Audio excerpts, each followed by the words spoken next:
네, 오늘 이제 누가복음 5장 33절에서 39절.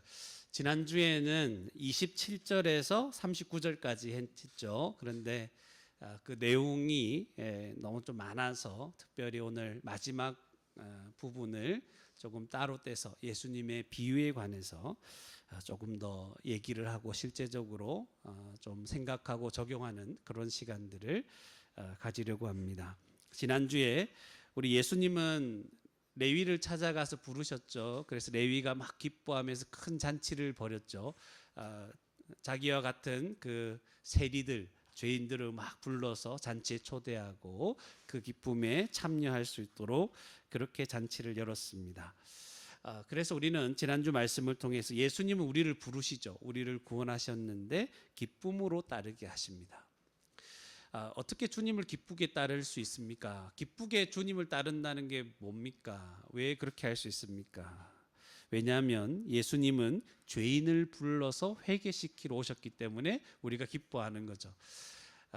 우리에게 어떤 대가를 너희가 열심히 한 대가를 지불하러 오신 게 아니라 정말 하나님 앞에 범죄하고 하나님의 진노를 받기에 합당한 지옥 가기에 너무 당연한 그런 죄인들을 불러서 회개시키고 용서하시고 구원하러 오셨다고 예수님이 말씀하시잖아요.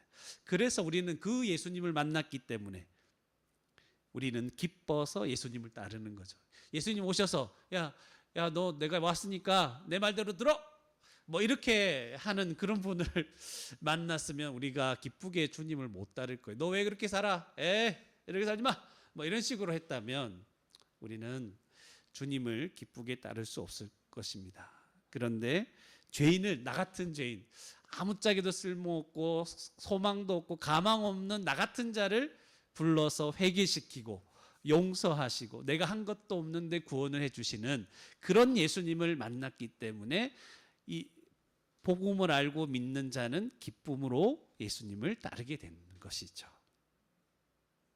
그래서 여러분 이 신앙생활을 어떻게 회복해야 된다 그랬어요? 우리 가운데 이 잔치에 예수님을 만난 잔치, 기쁨의 잔치가 회복돼야 됩니다. 여러분 우리 자녀들도 예배드리고 있는데 우리 자녀들도 근본적으로 이 예수님을 이런 분을 만날 때까지 우리 자녀들이 얼마나 힘들까 제 생각해 봅니다. 교회 나오는 게 얼마나 힘들까. 엄마 따라 또 나와야 되고 안 나오면 여러 가지 불이익이 있고 이런 걸 얼마나 힘들까. 저도 이해를 하죠. 근데 그게 결국에는 이 아이들에게 주님을 만나서 그 하나님의 진노에서 벗어나고 지옥에 가지 않고 구원받을 수 있는 복이 되기 때문에 이것들이 한동안 허락이 될 수밖에 없는 거예요. 그래서 이 허락된 기간 안에 우리 자녀들이 빨리 주님을 제대로 만나기를, 이 설교 시간, 이 참아내는 시간이 아니고 이것들이 깨달아져서 기쁨의 잔치. 엄마 나 교회 가고 싶어. 예배 드리고 싶어. 여러분 우리 자녀들은 상상도 못할 일이죠. 근데 이런 일이 막 일어나는 그때가 속히 오기를 소망하는 것입니다. 여러분의 고통 압니다. 목사님 모르는 게 아니에요. 모르는 게 아닙니다. 그러나 그 이면에는 더 큰 걸 여러분에게 기대하고 소망하고 있습니다. 복음을 들어야 예수님을 믿기 때문에 간절하게 얘기를 하는 거죠. 여러분이 어떤 날 지겹고 잠도 오고 이걸 참아내고 그죠? 그래서 예배 마치면 탄성이 나오죠. 이제 끝났다. 그러나 이런 과정을 통해서 저도 그렇게 예수님을 알게 됐는데 어느 순간 여러분도 그렇게 예수님을 믿고 구원받기를 간절히 기도합니다.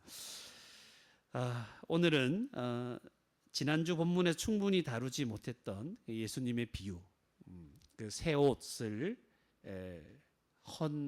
낡은 옷에 이렇게 붙이지 않죠. 그리고 새 포도주를 낡은 가죽 부대에 이렇게 넣지 않는 것, 이런 비유가 어떤 의미가 있는지를 오늘 좀 살펴보려고 합니다.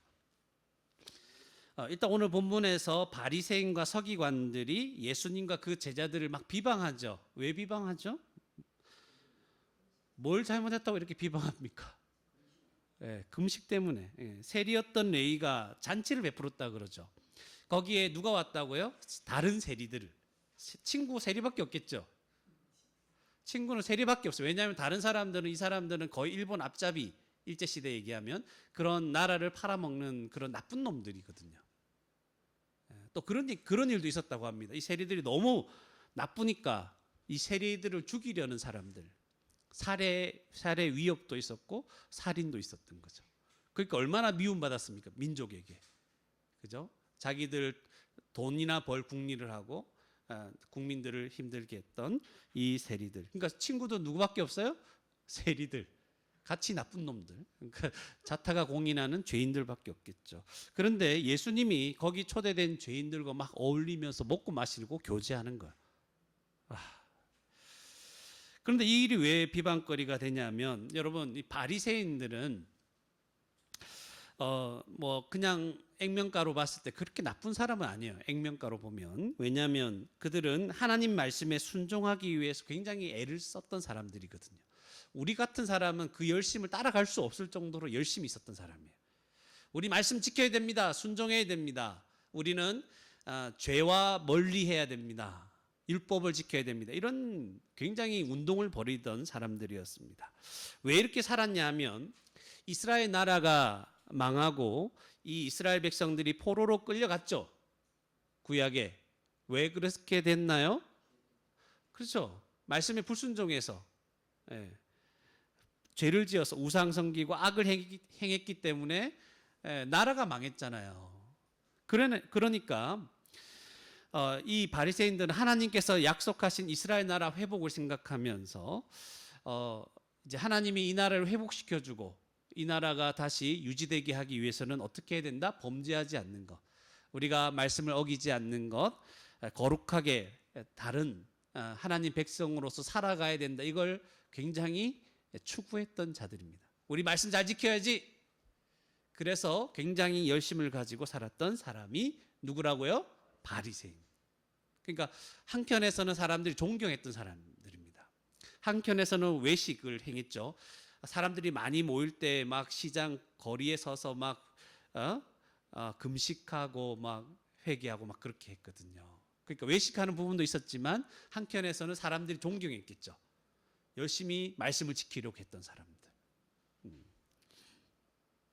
그런데 가만히 보니 이 사람들이 이렇게 살아가다 보니까 어느 날 예수님이 나타나는 거예요. 예수님이 나타나서 귀신을 쫓아내죠. 병자들을 고치죠. 그가 가르칠 때 하나님 나라의 복음을 막 얘기를 하기 시작하니까 그런 생각이 들겠죠. 혹시 하나님이 보내신 선지자가 아닐까, 이런 생각을 하겠죠. 뭔가 하나님이 움직이시나 역사하시나 이런 생각이 들 겁니다. 하나님께서 이 예수라는 사람을 통해서 큰 일을 행하시지 않을까, 약간의 기대를 했었겠죠. 그러나 정작 예수님은 오셔서 뭐 하고 있었어요? 잔치에 참여해서 죄인들과 어울리고 있는 거예요. 바리새인들은 죄인들하고 가까이 안 했거든요. 우리는 말씀에 불순종하는 악을 행하는 자들과 가까이 하지 않으므로 우리의 거룩을 나타나겠다. 그래서 금식하고 경건하게 살려고 애를 썼던 사람인데, 예수님 기대했는데 예수님 오니까 뭐 한다고요? 죄인들하고 막 모여서 금식도 안 하고, 세례 요한의 제자들은 막 회개하라고 얘기하면서 금식하고 아주 경건하고 절제된 모습을 보이는데, 예수님과 예수님의 제자들은 먹고 마시고 죄인들과 어울리고 하니까 꼴 보기가 싫은 거예요. 싫은 거예요. 그래서 33절을 보세요. 그들이 예수께 말하되 요한의 제자는 자주 금식하며 기도하고 바리새인의 제자들도 그리하되 당신의 제자들은, 그러니까 제자들만 욕하는 것 같죠. 근데 제자들의 스승인 예수님을 지목해서 욕하는 거죠. 대놓고 막 대들기가 힘들었던 것 같아요. 제자들을 막 욕하는 거죠. 그래서 이렇게 방탕하게 살아가는 모습처럼 보이잖아요, 예수님과 제자들이. 그러니까 이렇게 방탕한 모습으로 살아가는 예수님을 하나님이 사용하실 리가 없다라고 생각하는 거예요. 그들이 보는 시각으로는 예수님과 제자들은 아웃인 거예요. 아웃. 눈밖에 난 것이죠. 이런 그들의 비방에 대해서 예수님은 두 가지 비유를 가지고 대답하신다는 거예요. 그게 이제 오늘 살펴볼 말씀이죠. 새 옷 조각을 이제 낡은 옷에 이제 붙이지 않는 거. 두 번째는 새 포도주는 새 부대에 넣어야 된다는 이 두 가지 비유를 가지고 말씀하는 겁니다. 그 전에 34절, 35절에서는 예수님의 대답의 핵심이 나타나죠. 34절, 35절에 어떤 얘기입니까? 혼인집은 잔치집이죠. 기쁨이 있어야 되겠죠. 신랑이 있잖아요. 신랑이 있을 때 뭐 해야 된다? 기뻐해야 되는 거죠. 먹고 마셔야 되죠. 그런데 이때 금식하면 됩니까? 안 됩니까? 안 되잖아요.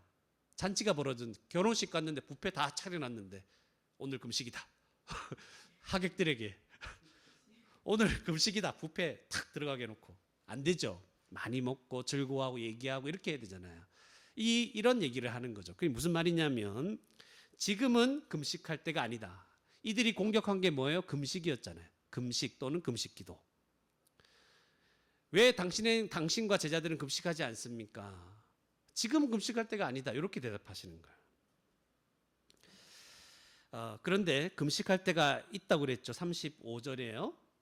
그날에 이르러 그들이 신랑을 빼앗기는 날이 있을 때인데 그날에는 뭐 한다고요? 금식한다. 이 빼앗기는 날이 뭐라고요? 예수님이 십자가에서 죽으시는 걸 의미했죠. 그러면 도대체 며칠 동안 금식하는 거예요? 3일. 3일 만에 부활하셨기 때문에 실제적으로 그냥 계산해 보면 예수님이 부활하실 때까지 생각해 3일 정도는 금식할 필요가 있는 거죠. 그리고 예수님은 부활하고 승천하셔서 예수님을 믿는 모든 자들에게 무엇을 보내주셨어요? 성령을 부어주셨잖아요. 성령을 받은 자들은 성령은 그리스도의 영이거든요. 그리스도와 함께하는 거예요. 성령을 받은 자들은 그리스도 안에 있는 것이고 그리스도와 함께하죠. 그러니까 그때부터는 이제 이 금식의 의미가 슬퍼하는 건데 그 슬퍼할 일이 있습니까? 없습니까? 없습니다. 성령의 시대, 교회의 시대를 살아가는 신약 시대를 살아가는 저와 여러분 모두는 예수님이 신랑이 우리와 함께 있잖아요. 맞죠? 기쁨의 잔치가 지금 여기에서부터 벌어진 거예요. 하나님 나라에 들어간 거예요. 그래서 예수님 믿으면 기쁩니까? 슬픕니까? 기쁩니다. 익은 거예요.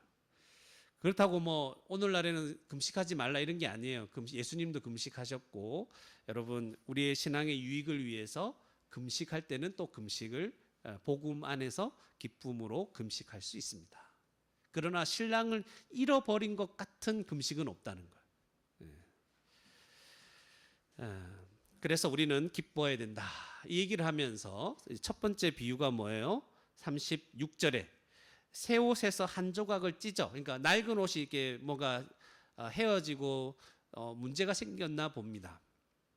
그렇다고 해서 그 낡은 옷에 새 옷 조각을 딱 찢어가지고 거기에 꼬매면 됩니까? 안 됩니까? 안 된다는 거예요. 왜냐하면 새 옷 요즘은 옷이 잘 나오잖아요. 빨아도 거의 그대로죠. 근데 좀 안 좋은 옷 사면 어떻게 돼요? 오늘날에도 쪼그라들죠. 제가 경험 많이 했다 그랬죠. 좀 안 좋은 옷 사면은 건조기 한번 돌리면 너무 작아져서 와 이게 배꼽티가 되기도 하고 이게 감당이 안 되는 거죠. 그래서 다른 사람이 입어도 되는 그런 옷이 돼버리는 거야. 그런 걸 많이 겪으면 이 당시에는 그만큼 기술이 없었잖아요.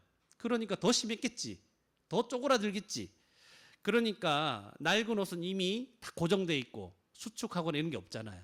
그러니까 새 옷을 거기다가 딱 꼬매버리면 어떻게 됩니까? 잡아당기게 되는 거예요. 수축하면서. 그러니까 낡은 옷도 망가지고 새 옷 조각도 쓸모없고 또 결국에는 어울리지도 않아요. 어울리지도 않아요. 그래서 이제 옛날 이제 어른들 보면 그 뭐 실하고 바늘 이런 거 잘 챙기고 있지만 거기에 여러 가지 헝겊 조각들을 다 이렇게 가지고 있죠. 거기에 맞는 헝겊 조각을 붙이려고 조금씩 모아놓는 그런 지혜도 있었다. 아무거나 갖다 붙여서 될 문제가 아니죠. 비슷한 성질의 것들을 갖다 붙이려고 하는 거죠. 지금 무슨 시간인지 모르겠다, 그죠? 지금 바느질 시간이 아니고 그러니까 이 뭐냐면 옛 것과 새 것이 어울린다 안 어울린다? 안 어울린다. 다 망가진다. 이 얘기하는 거예요. 그러니까 바리새인들이 금식 가지고 막 이 예수님과 제자들을 막 이렇게 어떻게 구속해 보려고 비방하잖아요, 지금. 근데 그런 식으로 예수님이 가져오는 새로운 시대, 하나님 나라 이 복음을 담아낼 수 없다는 거예요. 다 찢어진다는 거예요. 똑같은 비유가 새 포도주, 요 비유입니다. 포도주는 발효하죠. 새롭게 담그면. 그러니까 발효하면서 가스가 나오고 이러잖아요. 그런데 가죽 부대, 낡은 가죽 부대는 이게 이미 팽창이 끝났어요. 고정돼 있어요. 그러니까 새 포도주를 넣으면 계속 가스가 생기고 팽창하니까 터지게 된다는 거예요. 근데 새로운 가죽 부대는 이제 새 거잖아요. 그러니까 점점점 같이 팽창해서 그 포도주를 이렇게 보관할 수도 있고 굉장히 맛이 좋은 상태로 유지할 수 있게 되는 겁니다. 그런데 새 포도주를 낡은 가죽 부대에 넣으면 된다 안 된다? 안 된다는 거죠. 새 포도주는 뭐예요? 예수님이죠. 예수님이 십자가에서 이루실 것들. 예수님, 복음이에요. 근데 이 복음, 예수님을 낡은 가죽 부대, 금식과 옛날 전통과 유대교 전통 이런 것들로 너 왜 그렇게 안 살아? 예수님 믿고 구원받았는데 너 왜 이렇게 안 살아? 왜 금식 안 해? 왜 이렇게 안 살아? 이런 식으로 그 복음을 담아내려고 하면 된다 안 된다? 안 된다. 다 찢어진다. 지금 이 얘기하는 거예요. 그러면 예수님을 믿는 사람들은 구약의 방식이 아니라 구약도 그 의미하는 바가 있어요. 율법도. 그러나 예수님을 온전히 믿는 자들은 그 예수님을 온전히 담아내는 새로운 신앙생활 방식이 있다는 거예요. 그렇게 해야지만 이 복음을 온전히 드러내고 누릴 수 있는 삶을 살아갈 수 있게 되는 것입니다. 39절의 마지막에 보면 묵은 포도주를 마시고 새 것을 원하는 자가 없나니. 그러니까 원래 포도주는 옛날 게 좋은 거죠. 묵은 게. 그래서 포도주 와인 하면 몇 년산 뭐 이런 얘기하죠. 오래될수록 좋고 막 그러죠. 그래서 이제 포도주가 묵은 것을 원한다 이런 말이 무슨 말이냐면 이 바리새인들처럼 자기들이 가진 유대교 전통이나 뭐 금식과 같은 여러 가지 것들을 더 고수하는 거죠. 이거를 이것을 계속 원하는 마음을 포기 안 해요. 그러니까 무엇을 받을 수 없다?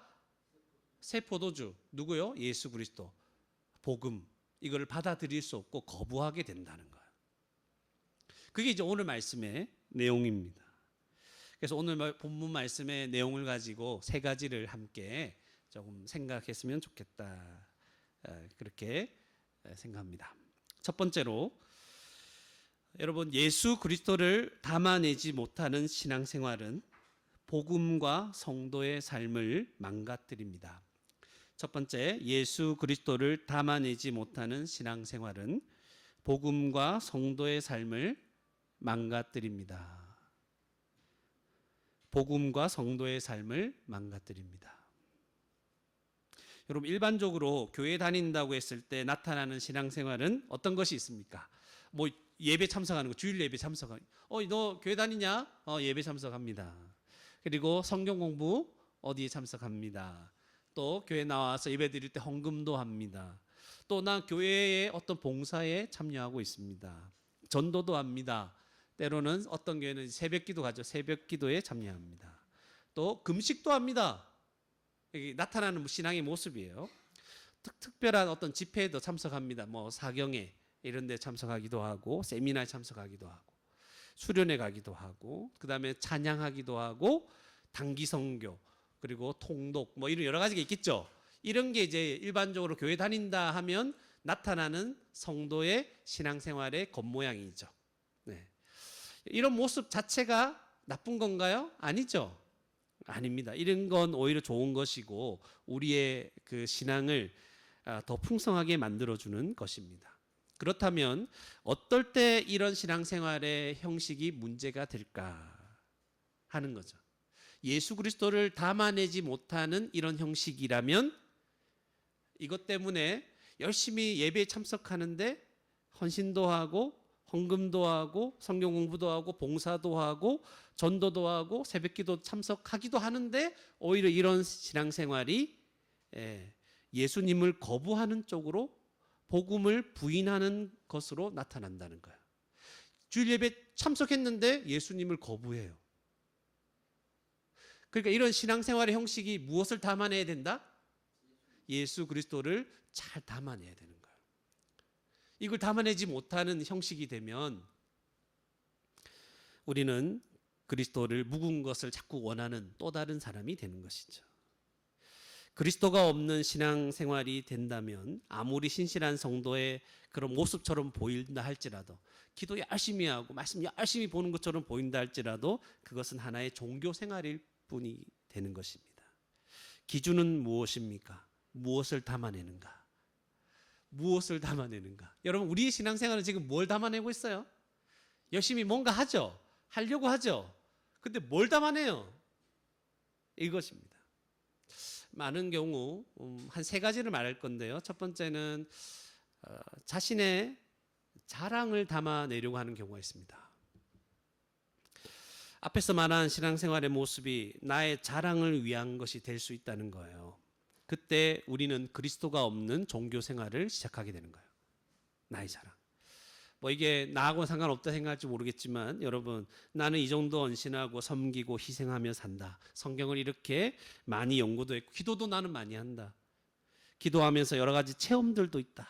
이렇게 약간 그런 자부심이 있는 거예요.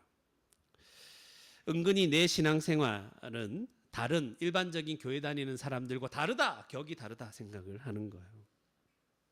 그래서 누군가 내 믿음과 신앙에 대해서 좀 깎아내리는 말을 하면 기분 나쁜 거예요. 굉장히 기분 나빠하는 거예요. 그러면서 성도들이 내 신앙생활을 좀 인정해 주기를 원하는 마음이 있는 거예요.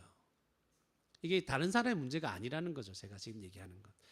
직분자들이 있다면 직분자들이 나를 좀 다르게 대우하고 생각해 줬으면 좋겠다. 나를 좀, 나의 진실함을 좀 알아봤으면 좋겠다.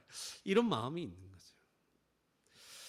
물론 긍정적인 측면이 없다고 말할 수는 없지만 신앙생활은 누군가에게 보이고 비교하고 인정받기 위해 하는 것입니까? 아니죠. 신앙생활 왜 했습니까? 보이기 위한 게 아니잖아요. 누군가 몰라도 되잖아요. 그죠? 그러나 어느 순간 자발적으로 기뻐하면서 했던 일들이 사람들을 자꾸 의식하면서 일을 하게 되는 거예요. 어느 순간 이게 착 변한다니까요. 그래서 동시에 이 기준으로 다른 사람을 판단하기도 합니다. 나는 이렇게 하는데 너는 왜 그렇게 안 해? 이런 거예요. 난 잘 참았는데 너 왜 못 참아? 뭐 이런 식으로 되는 거예요. 이게 그냥 일상적으로 있는 거예요. 그리고 나보다 사람들의 인정을 더 받는 성도가 나타나면 시기합니다. 질투합니다. 왜 사람들이 갑자기 그전에는 나에게 좀 집중해 줬는데 저 사람 나타나니까 저 사람에게 집중을 막 하는 거예요. 그게 이제 별로 마음이 싫은 거예요. 그와 경쟁하려고 합니다. 또 이유도 없이 그 사람이 괜히 미워 보입니다. 왜 밉냐 그러면 그냥 인상이 밉다. 이유가 없는 거예요.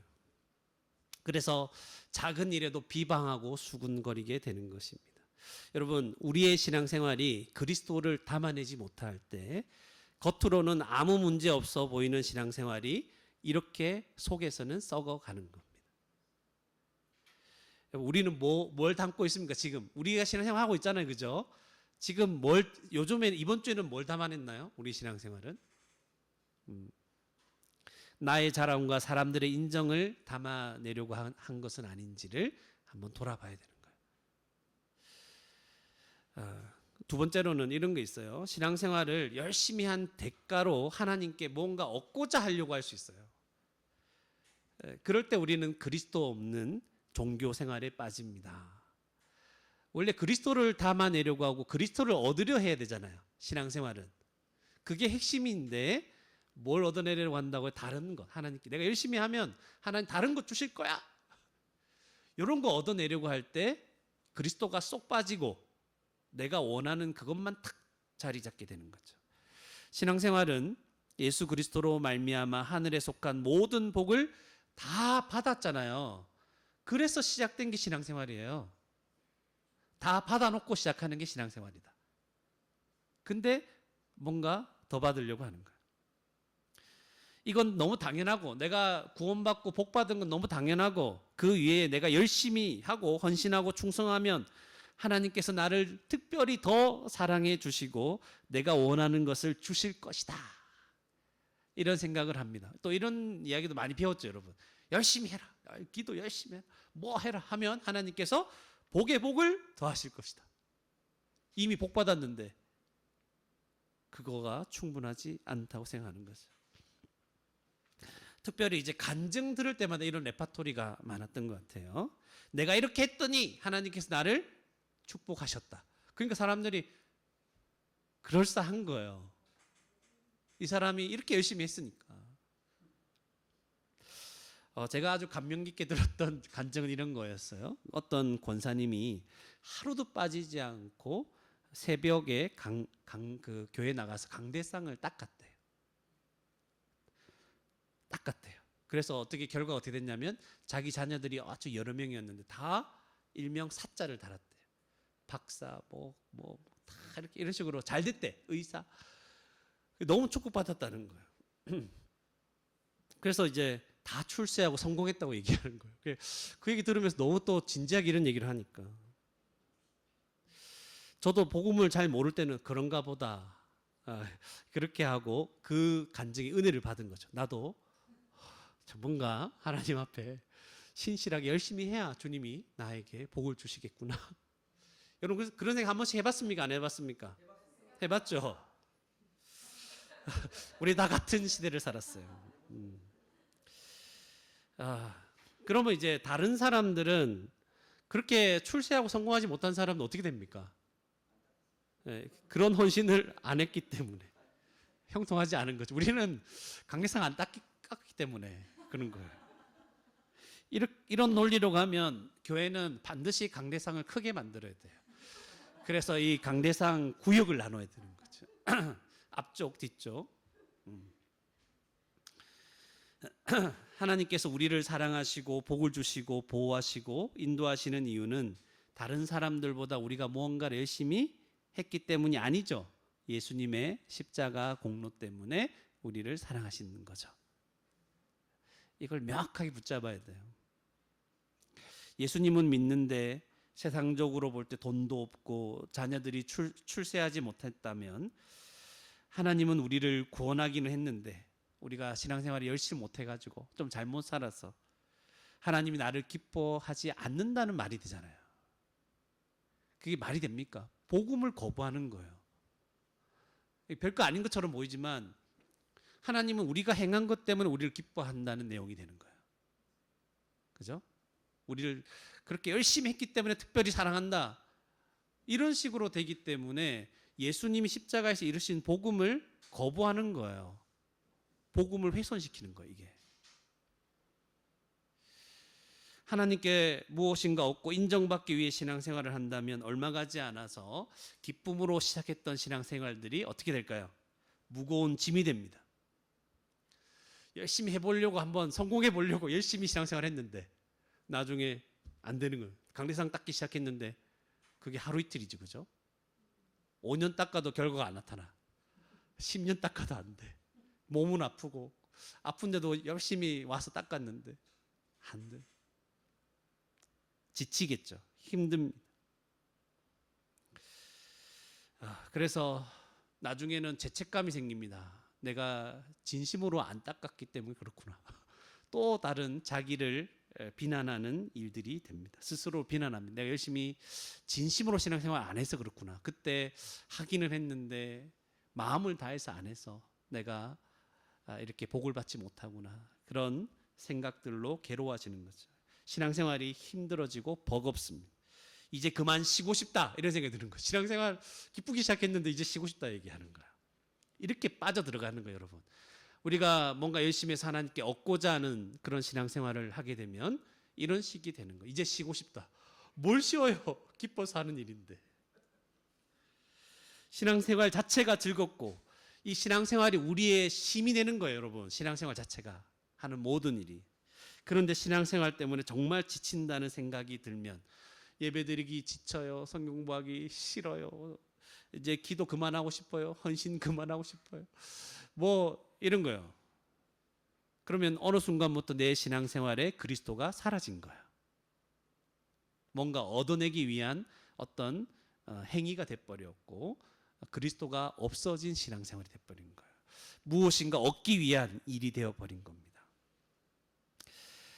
그래서 이런 생각에 빠져 있으면 우리 인생에 좀 어려운 일이 생기잖아요. 문제가 생기면 하나님께 원망하는 거예요. 섭섭해하는 거예요. 내가 이렇게 했는데 주님, 내가 그래도 하나님을 그렇게 이상하게 섬기지는 않았는데 이런 식으로 나오는 거예요.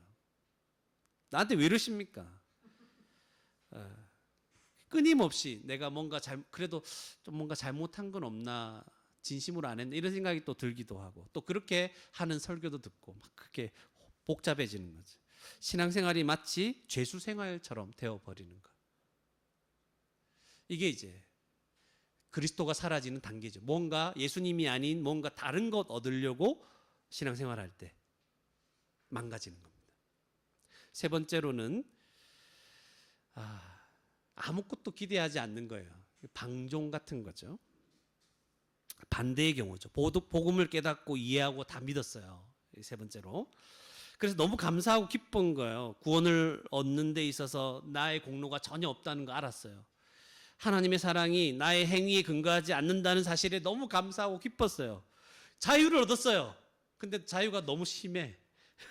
그래서 기쁘고 감사한 마음으로 방탕하게 살아가는 거예요. 내 행위에 하나님이 나를 사랑하셔. 내가 이렇게 이상하게 살아도. 이런 이상한 확신을 가지고 살아가는 거예요. 예배 드린다고, 기도 열심히 한다고, 헌금을 많이 했다고 해서, 헌신하고 희생했다고 해서 하나님이 나를 더 사랑하는 건 아니야. 이상한데 확신을 가지죠.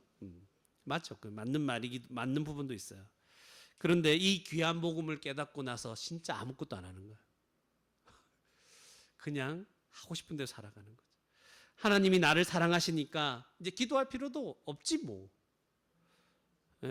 예배를 그렇게 열심히 드릴 필요도 없지 뭐. 막 나가지, 그죠? 섬기고 헌신할 필요도 없는 거죠. 섬긴다고 해서 뭐 다른 거 얻을 수 있는 게 아니니까. 이미 다 받아놨죠. 구원도 다 받았고. 그냥 빨리 죽었으면 좋겠다. 뭐 이런 식의 생각을 하는 거죠. 죽기 전에는 마음대로 살겠다. 그냥 마음이 가는 대로, 몸이 가는 대로 본능에 충실한 삶을 살기 시작하는 거예요. 죄를 지어도 크게 잘못했다는 생각이 안 들어요.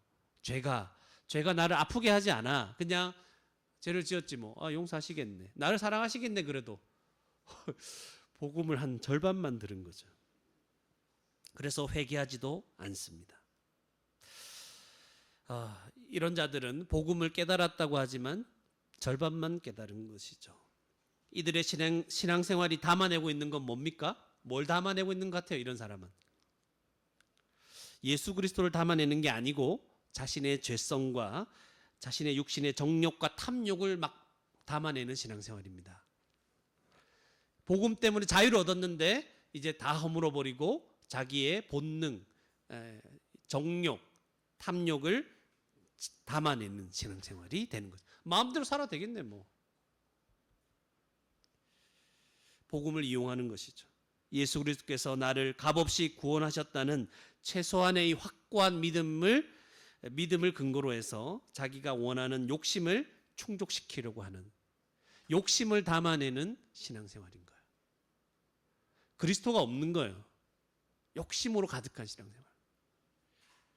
어느 정도 복음을 깨달은 이후로 더 이상 십자가 은혜를 더 풍성하게 알아가려고 하지 않아요.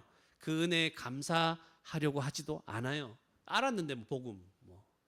예수님 덕분에 내가 원하는 것을 이루었다는 잘못된 생각을 가득으로 가득 차 있는 거죠. 예수님 덕분에 내가 원하는 걸 이루어야 되겠다. 이루었다. 주님 때문에 내 소원 이루었다. 뭐 이런 식으로 생각을 하는 거죠. 이제 천국은 갈 것이고 이 땅에 살아있는 동안은 해피한 인생, 이게 천국 아닌가. 죄 짓는 삶을 살아가는 거죠. 복음을 들으면 들을수록, 깨달을수록 여러분의 신앙생활은 기쁨과 함께 더 경건하게 변화되고 있습니까? 아니면 점점 더 세속적인 생각과 그런 모습으로 변화되고 있습니까? 이렇게 한번 생각을 해보셔야 돼요. 복음을 알면 알수록 우리가 자유하게 되잖아요. 그러면 이것 때문에, 복음 때문에 나는 더 경건해집니까? 아니면 더 방종으로, 더 세속적으로 변합니까? 그죠? 이게 왔다 갔다 하죠, 여러분. 이런 신앙생활을 우리가 살아가면 어린 성도들, 우리 자녀들 포함하죠. 어린 성도들이 복음을 오해하게 만듭니다. 우리의 자녀들은 우리가 신앙생활하는 모습을 보고 복음을 어떻게 이해할까 한번 생각해 보셨습니까? 복음이라는 것은, 교회 생활이라는 것은 사람들에게 인정받으려고 하는 거구나. 사람들이 나를 인정 안 해주면 굉장히 화를 내는 거구나. 무엇인가 하나님께 더 얻을 게 있구나. 열심히 뭔가를 해야 하나님 뭐 준다고 생각하는구나. 그래서 우리 부모님이 저렇게 매달리는 거구나. 복음을 자꾸 오해시키는 거야. 복음은 방탕하게 마음대로 죄짓고 살아도 하나님이 나를 기뻐하신다는 걸 믿는 거구나. 이런 생각을 하는 거예요. 오해하게 만들죠. 죄를 지어도 그렇게 심각하게 회개하지 않아도 되는 거구나. 여러분, 우리 교회에 사람들이 오면 우리 때문에 복음을, 예수 그리스도를 오해하는 일이 없을까요? 이걸 생각하셔야 돼요.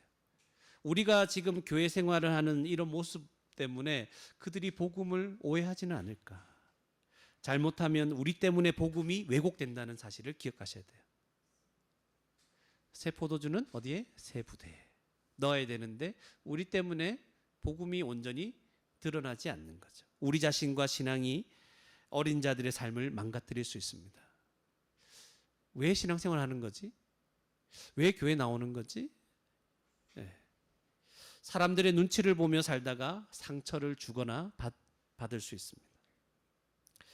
복을 더 받기 위해 경쟁적으로 더 열심히 신앙생활을 하려고 하다가 힘들고 나가 떨어집니다. 못해 먹겠다. 그만두고 싶다. 옛날에 이런 말 많이 했죠, 여러분. 많이 들었죠? 못하겠다. 이제 좀 쉬고 싶다. 쉬는 건 지옥 가는 거 비슷한 거예요. 신앙생활을 쉬면 어떻게 돼요? 나는 주님이 필요 없다는 말이잖아요. 그죠? 나는 지옥이 좋아요. 이런 말인 거예요. 신앙생활은 기쁜 거예요. 그죠? 죄성을 만족시키는 삶을 살다가 죄 때문에 정신과 삶이 피폐해집니다. 이런 것들 좀 생각을 해볼 필요가 있습니다. 여러분, 예수 그리스도가 없는 신앙생활은 복음을 왜곡시키죠. 그리고 성도의 삶을, 그리고 교회 전체를 망가뜨리는 것임을 우리는 알아야 됩니다. 그리고 경계해야 됩니다. 그럼 이제 두 번째로, 그렇다면 적극적으로 우리는 어떻게 신앙생활 해야 됩니까, 목사님? 어떻게 신앙생활 해야 됩니까? 두 번째, 교회는 예수 그리스도로 설명되는 신앙생활을 해야 합니다.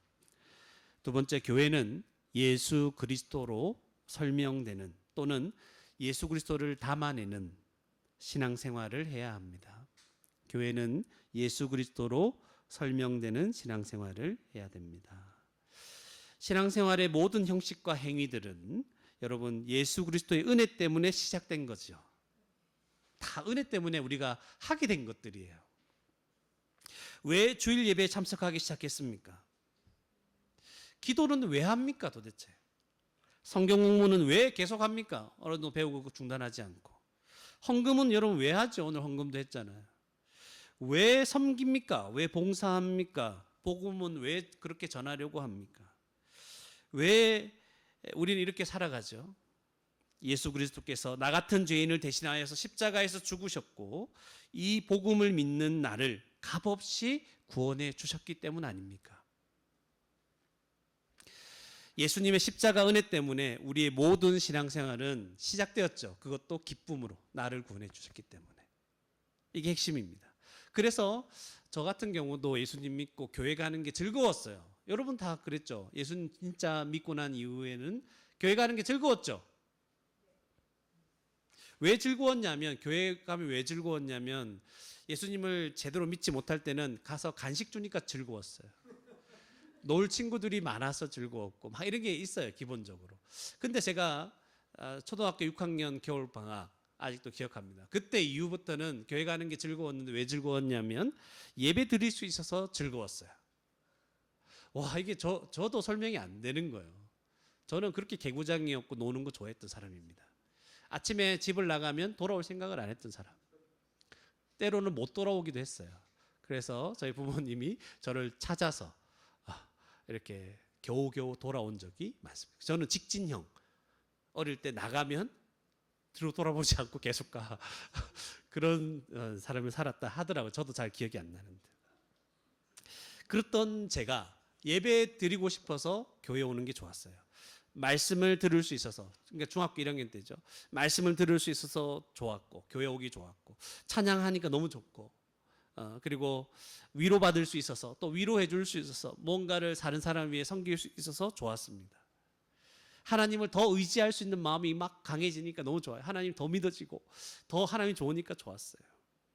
신앙생활, 교회 생활은 저에게 세상에서 경험할 수 없었던 기쁨 그 자체였습니다. 기뻐서 여기까지 왔어요, 여러분. 억지로 막 해라고 해서 온 게 아니에요. 교회에서 하는 모든 것이 다 좋았습니다.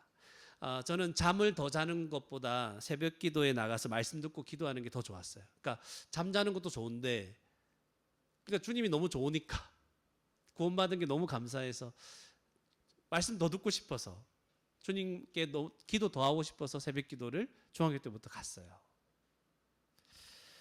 신앙생활은 뭐라고요? 예수 그리스도가 주신 은혜와 기쁨으로 가득한 거예요. 이렇게 시작된 거예요. 신앙생활. 억지로 시키는 게 아니에요. 그런데 복음의 은혜, 십자가 은혜를 굳게 붙잡지 못하게 되면 우리 신앙생활에서 그리스도가 자꾸 사라지게 되는 거예요. 신앙생활이 힘들어지게 되는 거예요. 그 결과 우리 신앙생활이 우리를 힘들게 하는 종교생활로 자꾸만 변화되는 겁니다. 또 예배 가야 되나, 또 기도해야 되나, 또 성경 공부해야 되나, 뭐 이렇게 얘기하는 거예요. 그리스도가 자꾸 빠지는 거예요. 예수님 때문에 신앙생활의 모든 것이 설명돼야 됩니다, 여러분. 여러분 지금 뭐 하고 있나요? 이거 하고 있는 신앙생활이 예수님 때문에 합니다. 예수님이 이렇게 하셨기 때문에 내가 하고 있습니다.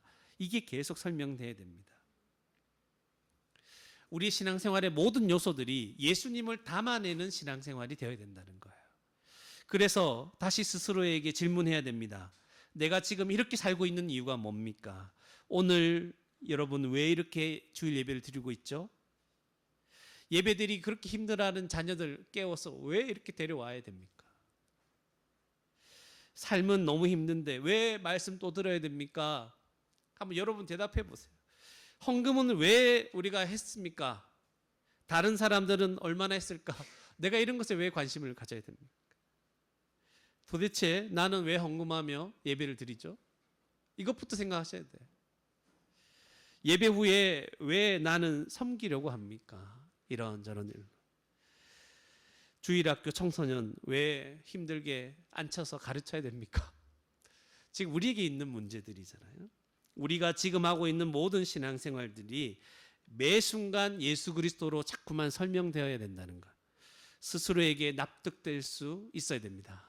그냥 형식적으로 예수님 때문이죠 뭐 이렇게 해서 납득이 됩니까 여러분? 잘 안 되죠. 내가 정말 예수님 때문에 주님 주신 은혜를 조금 곱씹고 생각을 해야 이게 납득이 되는 거야. 그래, 내가 이거 해야지. 이게 설득이 돼야 돼요. 저도 이 질문을 제가 하고 있는 일들이 힘들어질 때마다 거의 자동적으로 막 스스로에게 던지는 것 같아요. 막 여러 가지 일들을 하고 있지만 기쁘게 시작했던 일도 점점 힘들어질 수가 있거든요. 그럴 때마다 질문합니다. 내가 이거 왜 하지? 이 얘기를 제가 합니다, 스스로에게. 내가 왜 이렇게 섬기고 있지? 왜 이 일에 내가 헌신하고 있지? 교회일 뿐만 아니라 교회들과 연합해서 사역을 하면서 더 많이 내가 움직여야 되는데 특별히 몸도 마음도 힘들어질 때 이 질문을 자동적으로 합니다. 나 왜 하고 있나 이거? 하는 거죠. 그리고 금방 답을 얻습니다. 예수님 때문이지. 그분이 주신 은혜를 생각하면 이 일을 하고 있는 것 자체가 영광스러운 것이지. 이걸 금방 제가 묵상하게 됩니다. 왜냐하면 그동안 배우고 가르쳤던 복음이 있잖아요. 그러니까 다른 뭐 얘기가 안 나오는 거예요. 복음을 알고 난 이후부터는. 조금만 생각해 보면 그렇지, 내가 왜 이상한 생각을 했을까. 내가 지금 이렇게 잠시 쓰임 받는 게 얼마나 감사한 일인가. 이렇게 하는 거죠. 그래서 복음을 잘 알고 있는 이제 목사님들과 만나서 함께 일하다 보면 참 힘에 겨운 일들이 많아요. 안팎으로. 가정에서도 문제가 생기고 교회에서도 문제가 생기고 막 그래요. 그 목사님들. 그러면서 이 힘든 일을 또 감당해야 되고 막 2중, 3중, 4중, 5중 막 힘들어하고 있는 거예요. 그런데도 그분들은 불평하면서 왜 나만 이렇게 섬겨야 하냐면서 못하겠다고 포기하는 분이 없어요. 전부 다 잠시 이런 질문을 스스로에게 하는 거예요. 그렇지, 주님의 은혜지. 다시 찬양하고 다시 기도하는 거죠. 그 사정상 잠시 쉴 수는 있지만 자기가 그동안 섬겼던 거에 대해서 억울하게 생각하는 분이 없어요. 감사한 일이죠. 섬기지 못하게 될 상황이 되면 너무 미안해하는 거예요. 내가 이렇게 섬겼다 뭐 이렇게 얘기할 사람이 없고, 내가 먼저 좀 한동안 발을 빼서 미안하다. 내가 그렇다고 해서 그 사람이 완전히 쉬는 것이 아니라 자기가 잘할 수 있는 또 다른 주님의 일에 열심을 내더라고요. 왜냐하면 그리스도의 은혜가, 십자가 복음이 우리 생활의 중심이 되기 때문에 그렇습니다. 이렇게 우리 신앙이 이렇게 돌아가야 된다는 거예요. 우리 신앙생활이 자꾸 다른 걸 담아내려고 하면 망합니다, 여러분. 부대와 포도주를 다 못 쓰게 만드는 거예요. 터져버립니다. 새 포도주는, 복음은, 예수 그리스도는 어떻게 담아낸다? 새 부대에 새로운 신앙생활의 모습, 그죠? 예수 그리스도를 담아내는 방식으로 다 이렇게 구성되어야 되는 거예요. 예수 그리스도가 빠져 있는 신앙생활의 형식은 다 깨트려 버리는 거예요. 우리 다 망합니다. 이렇게 살다 아무 이유도 없이 그냥 뭐하고 헌신하고 수고하고 나중에는 원망밖에 안 생기는 거거든요. 맞죠? 나 왜 이렇게 하고 있는가? 이 설명이 안 되기 시작하면 나중에 다 깨트려지는 거죠. 교회 생활뿐만 아니라 우리 일상의 모든 부분까지 예수 그리스도를 담아내야 됩니다. 그래서 질문해야 되는 거죠. 여러분, 제가 물어볼게요. 여러분, 돈은 왜 벌어야 됩니까? 그냥 먹고 살려고? 이상하잖아요, 그죠? 그리스도로 설명돼야 됩니다. 돈 왜 벌어야 되죠?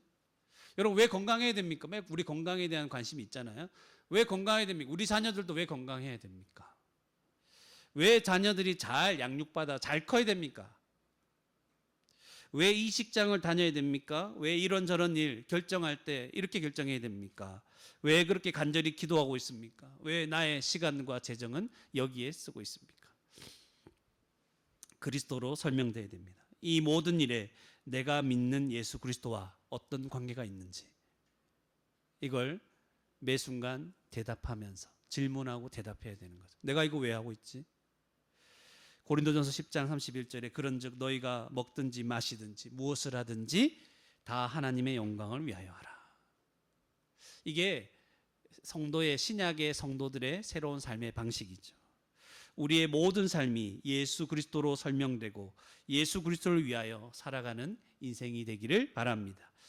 마지막으로 짧게 한 가지만 더 얘기하자면, 사랑 있는 교회는 그리스도가 이루신 것을 중심에 두는 성경적 교회로 자라가야 합니다.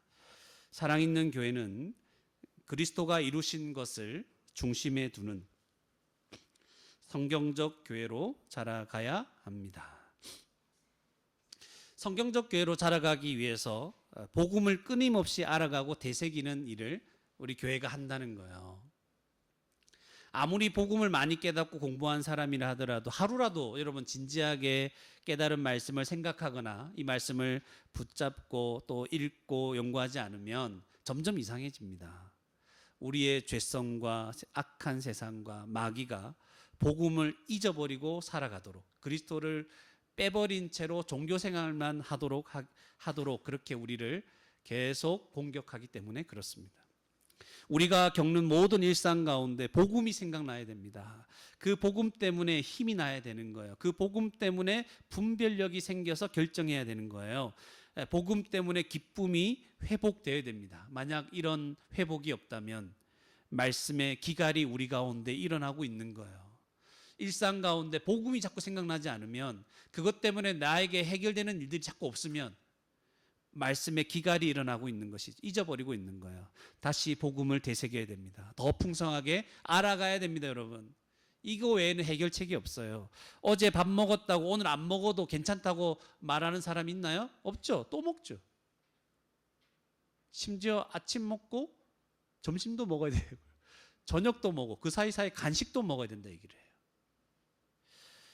여러분, 어제 깨달은 복음의 은혜는 오늘도 기억하고 깨달아야 됩니다. 수련회 때 우리 깨달은 거 있잖아요. 그 깨달은 걸 또 생각을 해야 되는 거예요. 그래야 그 은혜로 계속해서 살아갈 수 있는 거죠. 아, 그때 좋았다. 그때 좋았다. 안 돼요. 그걸 생각하고 끄집어내고 다시 한번 듣기도 하고 다시 들었던 걸 묵상하기도 하고 그러면서 계속 끄집어내고 묵상하고 생각을 할 때 이 복음으로 우리는 살아갈 수 있게 되는 겁니다. 사랑있는 교회는 모든 성도들이 이 복음의 원리를 깨닫고 복음이 주는 기쁨으로 모든 신앙생활을 할 수 있도록 그렇게 복음을 가르치는 일에 집중하는 겁니다. 그래서 제가 그런 얘기를 했죠. 개척 초기부터 기쁨으로 섬길 수 없으면 섬기던 일을 중단하라고 얘기를 했죠. 그리고 복음을 다시 집중적으로 배우라.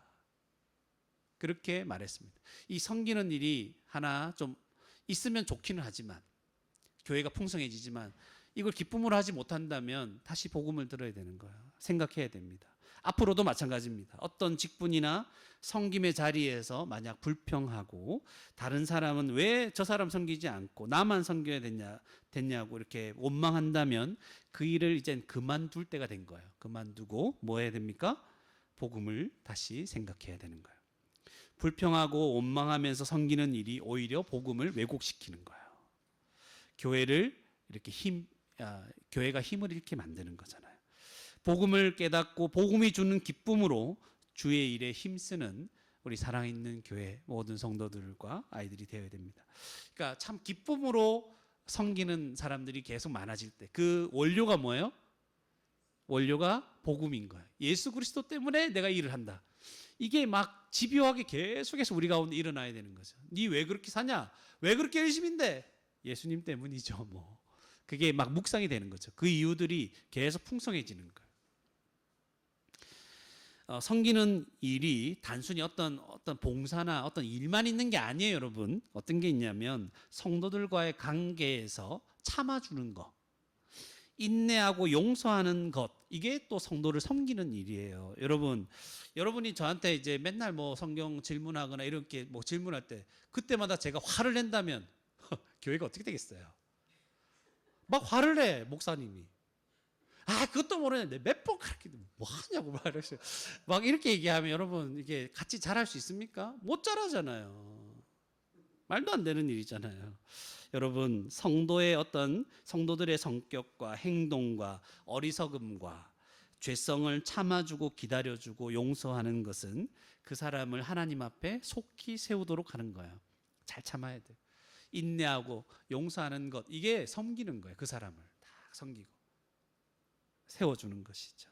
그래서 우리 사랑있는 교회는 복음을 깨닫는 일 외에는 아무것도 관심이 없는 것처럼 보일 수 있습니다. 사실 그렇게 되기를 원합니다. 제가 복음을 배우고 알아가는 것 외에는 이 교회는 관심이 없구나. 왜냐하면 모든 신앙생활은 복음을 바로 깨닫는 것에서부터 시작하는 거기 때문에 그런 겁니다. 여러분, 주일 설교 잘 듣고 정리하시고 성도들과 함께 나누시고 또 가족들, 자녀들과 함께 대화하면서 모든 가족들이 이 내용을 충분히 이해하고 믿을 수 있도록 힘쓰시기 바랍니다. 그리고 복음의 기초 배우죠. 그리고 성경적 교회 배우잖아요. 이게 복음의 핵심을 얘기하는 것인데 이것을 잘 배우고 나 옛날에 배웠다 하지 마시고 숙지하셔야 돼요. 또 한번 이렇게 뒤져보고 생각해보고 연결해보고 계속해서 이해의 깊이를 더할 수 있도록 고민하시기 바랍니다. 생각하시기 바랍니다. 그러면 설교가 더 풍성하게 들리기 시작할 겁니다.